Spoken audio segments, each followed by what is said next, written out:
Għexieren ta' studenti fi skejjer sekondarji li qegħdin jistudjaw il-bidja se jkollhom esperjenza ħajja tax-xogħol fl-Għelieqi Maltin permezz ta' ftehim iffirmat bejn il-Ministeru għall-Edukazzjoni u rappreżentanti tal-bidja.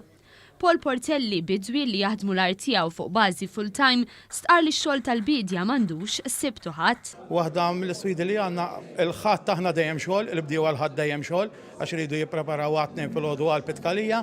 Il-bqija affarijiet sbieħ inti dejjem taħdem man-natura, tara l-affarijiet jikbru u meta tbieħhom għalkemm mhux dejjem bil-prezz li rridu aħna, meta l-konsumatur jgħidlek kemm kien tajjeb, kemm kien prodott ġenwin, dak huwa ta' sodisfazzjon kbir. F'konferenza tal-aħbarijiet li matula jnataw id-dettalji tal-ftehim, Pawlu qalilna li għalkemm id-tbatija fl-Għelieqi m'għadix li kienet fl-modi, ix-xogħol tal-bidwi qed jiltaqa' ma' sfidi ġodda. Ix-xogħol ta' bidwi iktar ma jgħaddi żmien iktar qed isir qiebes mhux fit-tbatija, fit-tbatija għandna l-makkinarju llum battajna ftit mid-batija, però qegħdin dħalna f'suq fejn il-kompetizzjoni minn barra bil-prodotti hija qawwija.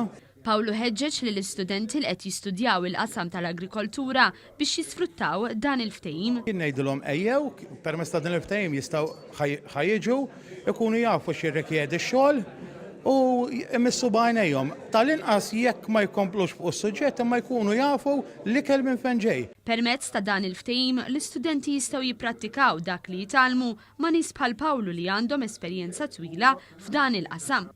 Il-Ministru għall-Edukazzjoni Evarist Bartolo għalli dan il-mod ta' tagħlim ma jwassalx lill-istudenti sal-karta tal-eżami, iżda lilien għall-futur ta' aktar opportunitajiet.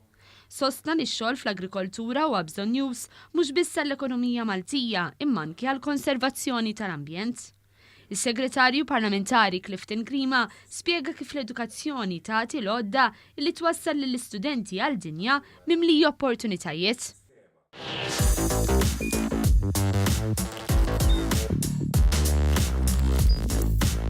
Idħol fuq one.com.mt u hemmhekk tista' tara l-programmi kollha li jxandru fuq One permezz ta' One Play.